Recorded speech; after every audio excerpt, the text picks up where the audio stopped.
पूर्व प्रसंग में हमने चर्चा की थी गजेंद्र जो थे उनके पूर्व जन्म की कथा पर कि जब वो पाठ पूजा में लीन हैं और पीछे उनके खड़े हैं अगस्त्य मुनि और खड़े खड़े भी उनको बहुत देर हो गई।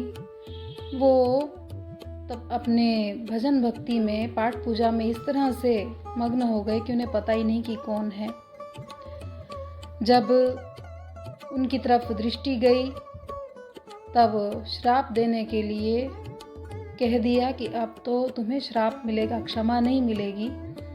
देखिए कि कैसा एक तरह से कहा जाए तो अपराध तो था नहीं, पाठ पूजा कर रहे हैं तो अपराध तो नहीं है, तो फिर श्राप क्यों?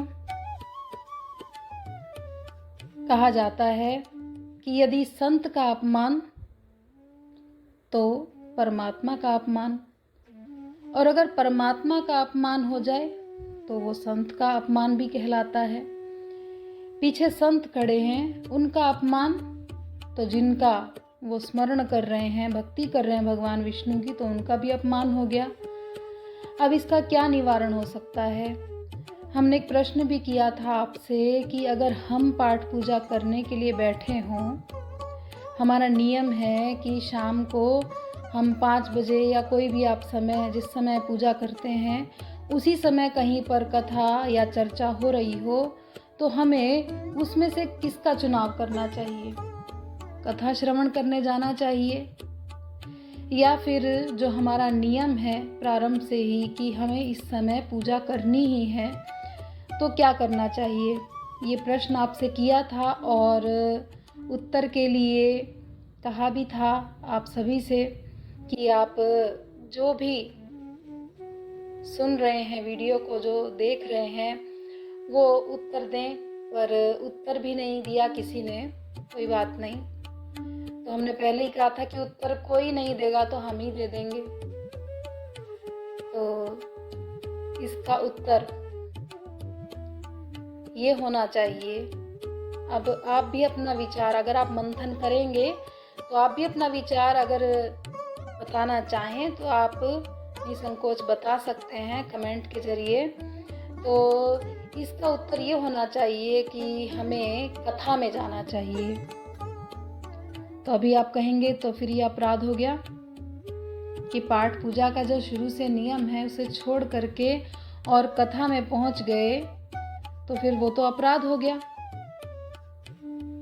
तो इसका उत्तर ये है कि अगर हम कथा में जाते हैं, यदि हम कथा में पहुंच जाते हैं तो कथा में गुणगान किसका होगा? कथा में गुणगान किनका होगा? जिनकी हमें पाठ पूजा करनी है, जिनकी हमें पाठ पूजा करनी है, गुणगान उन्हीं का ही उसमें होगा।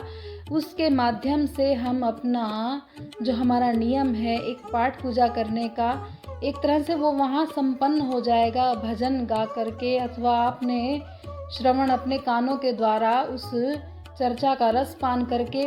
और क्या है कि पाठ पूजा हम आ कर के भी कर सकते हैं, पर जो कथा अगर छूट गई, चर्चा अगर छूट गई तो वो छूट ही जाएगी, वो फिर तो मिलने वाली नहीं है। पर हम आ कर के पाठ पूजा कर सकते हैं। ऐसे ही मान लीजिए कभी हमसे कोई भक्त, कोई सुंदर साथ हमसे मिलने के लिए आए और हम बैठे हैं, अब भी शुरू ही की है, प्रारंभ ही की है, सेवा पूजा करना हमने प्रारंभ ही किया और इतने में कोई आ करके बैठ गए, तो ऐसे में हमें क्या करना चाहिए?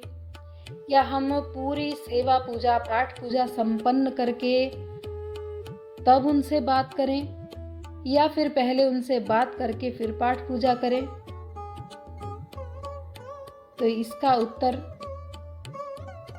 हमारे विचार से यही है कि पहले जो सुंदर साथ आकर के बैठे हैं हमें उनका आदर सत्कार करना चाहिए, उन्हें आसन दें, स्वागत करें, जिस तरह से भी उन्हें जो भी सत्संग करना है, जो जानना है, उन्हें उनको तृप्त करके, बता करके, चर्चा करके उनसे जब वो चले जाएं अथवा उनसे बातचीत हो जाए तो उसके बाद में हमें पाठ पूजा करनी चाहिए।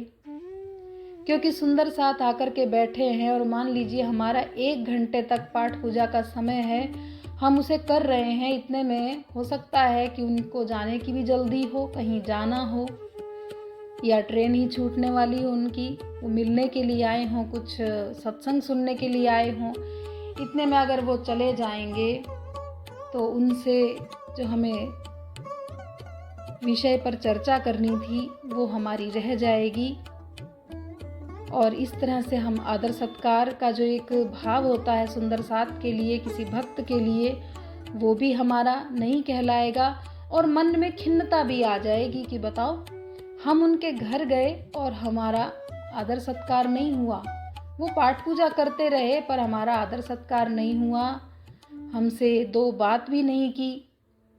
तो प्यारे सुंदर साथ जी, भक्तजनों, पहली बात तो ये है, कहा जाता है कि पाठ पूजा के आड़े तो किसी को आना ही नहीं चाहिए, ये कहा जाता है। तो ऐसे में हमें क्या करना चाहिए? क्या पाठ पूजा का जो हमारा समय है हम क्या उसमें बदलाव कर सकते हैं, या जो हमारा समय है हम उसी पर ही टिके रहें कि हम तो इसी समय ही पाठ पूजा करेंगे, कोई आए बैठे चला जाए, हमें उससे कोई भी अभिप्राय नहीं। कहा जाता है कि ब्रह्म मुहूर्त का समय ही, सुबह का जो पाठ पूजा का समय है वो ब्रह्म मुहूर्त का समय है। हम सूर्य उदय हो गया, सूर्य उदय हुए भी बहुत समय हो गया, जब घर का पूरा काम काज निपटा लिया अथवा आधा निपटा लिया, आधा बाकी है, उसके बाद में स्नान करके तब पाठ पूजा करें तो वो पाठ पूजा फलीभूत नहीं होती, उसका कोई फल नहीं मिलता। क्योंकि जैसे हम डॉक्टर से दवाई लेते हैं तो डॉक्टर भी एक नियम बताता है ना कि ये जो दवाई है इसे सुबह ही लेना है और दूसरी दवाई रात को लेनी है। और आजकल तो ऐसा भी है कि जो एंटीबायोटिक की टैबलेट्स होती हैं, दवाई होती हैं, उसके लिए तो ये भी कहा जाता है कि पूरा एकदम कि अगर सुबह 9 बजे लेनी है तो अगले दिन भी सुबह 9 ही बजे लें, ऐसा कहा जाता है ना। तो शास्त्रों में ये कहा गया कि ब्रह्म मुहूर्त में ही पाठ पूजा होनी चाहिए, सेवा होनी चाहिए। तो हमें 9, 10, 11, 12 ये सेवा करने का जो समय है वो शोभा नहीं देता। हमें सुबह ही अगर हम पाठ पूजा कर लें, आनंद से, आराम से सेवा पूजा पाठ पूजा हो भी जाएगी, उस समय कोई व्यवधान भी नहीं आ सकता। क्योंकि सुबह 5 बजे कौन आएगा मिलने के लिए, कोई किसी के घर नहीं जाता।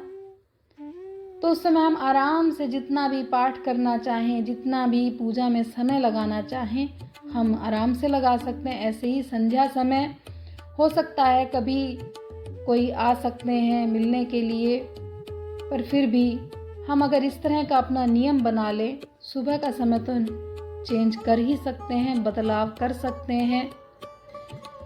प्यारे सुंदर साथ जी एवं भक्तजनों, इस वीडियो के माध्यम से आपके साथ में जो सत्संग हो रहा है, चर्चा हो रही है, अगर आपको पसंद आ रही है, अच्छा लग रहा है तो अपने कमेंट के ज़रिए ज़रूर बताएं।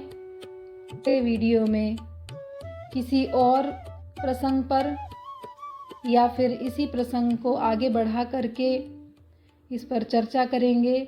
तब तक के लिए आप सभी को प्रणाम।